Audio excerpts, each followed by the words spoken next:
Cinématique. Exercice 1. Une voiture A est arrêtée sur une route horizontale, rectiligne, à une distance d1 égale à 3 mètres d'un feu rouge. Lorsque le feu passe au vert, à l'instant t égale à 0, la voiture démarre avec une accélération constante A1 égale à 3 mètres par seconde carré.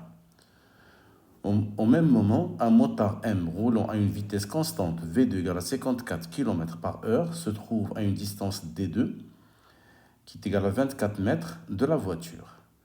La voiture et le motard considérés comme des points matériels sont repérés à l'instant t à l'aide de leurs vecteurs position respectives et on choisira O comme origine des abscisses, la position du feu tricolore. Donc si on représente un schéma, alors l'axe de déplacement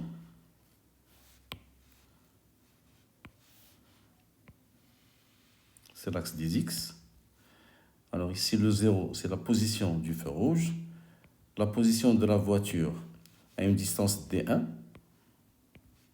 position initiale, la position de la moto, une distance D2 par rapport à la voiture, à t égale à 0. Ici c'est la moto, ici c'est la voiture. Et l'axe des X. Alors première question, déterminer les équations horaires x1 et x2. Alors si on commence par la voiture.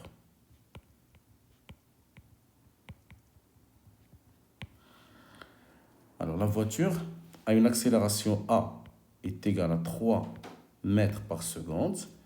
Initialement, il était au repos à une position x0, 1 qui est égale à 24 mètres. x01, c'est 3. Donc c'est moins 3 mètres. Donc, la position x1, ou bien l'équation de position x1, c'est 1 demi fois 3 fois t carré moins 3. Alors ça, c'est l'équation horaire de la voiture. Alors pour la moto a une vitesse constante. Alors vitesse constante, donc la vitesse, il va rester à 54 km/h,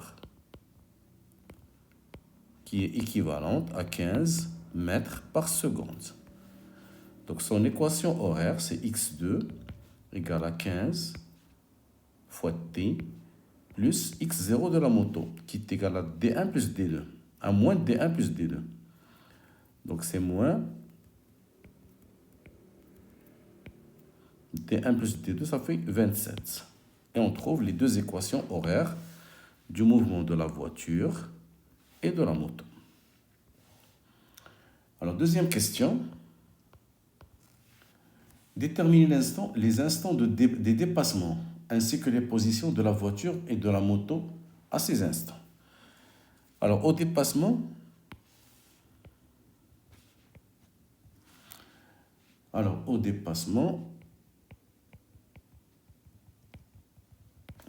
on a x1 égale à x2. Alors ce qui donne 3 demi t carré moins 3 égale à 15 t moins 27.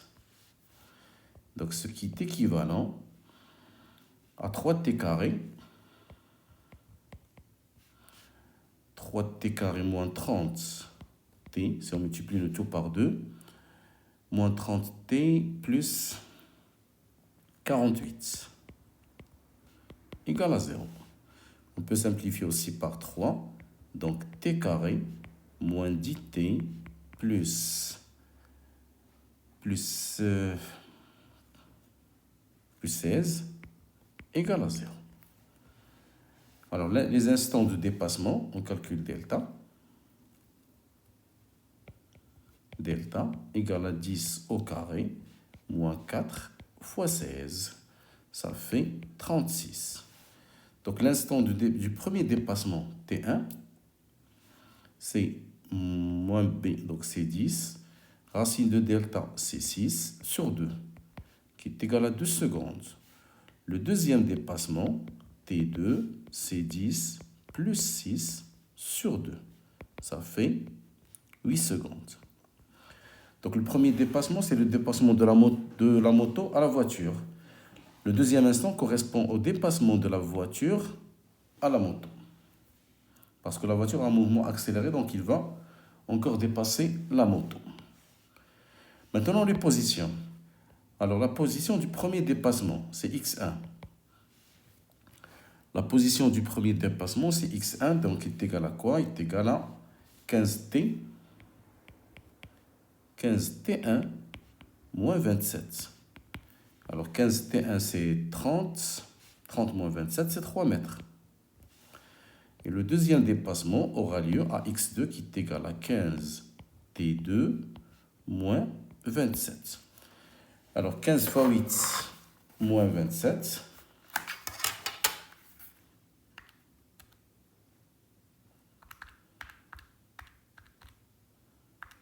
Ça fait 93 mètres.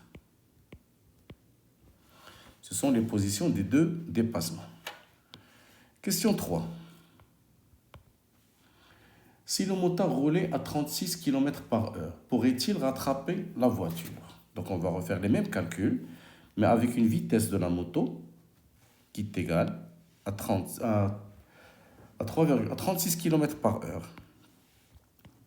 Donc la vitesse de la moto est égale à 36 km par heure, qui correspond à 10 mètres par seconde. On convertit le kilomètre par heure en mètres par seconde en divisant par 3,6. Donc, on suppose que les deux, le moto et la voiture, vont se rencontrer. Donc, on va poser x1 égale à x2.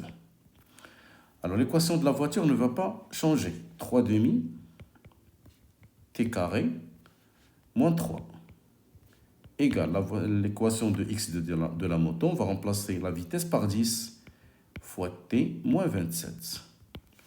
Ce qui donne une équation du deuxième degré. 3 demi t carré moins 3 égale à 10t moins 27. Donc ça va donner 3t carré moins 20t plus 48 égale à 0. Alors si on calcule le delta de cette équation, on trouve b carré, donc c'est 400 moins 4 fois 3 fois 48. Donc delta égale à moins 176 et c'est négatif. Donc la solution, l'équation n'a pas de solution.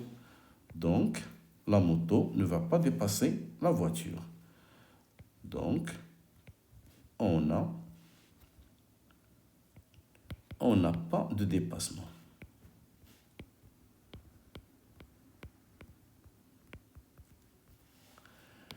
Alors la question 4, petit a. Alors dans ce cas, calculer la distance entre les deux. Calculer à quel instant. Question 4. Calculer dans ce cas l'instant pour lequel la distance qui sépare la moto et la voiture est minimale. Alors la distance qui sépare la moto et la voiture, on va la noter grande D, c'est x de la voiture moins x de la moto. x1 moins x2.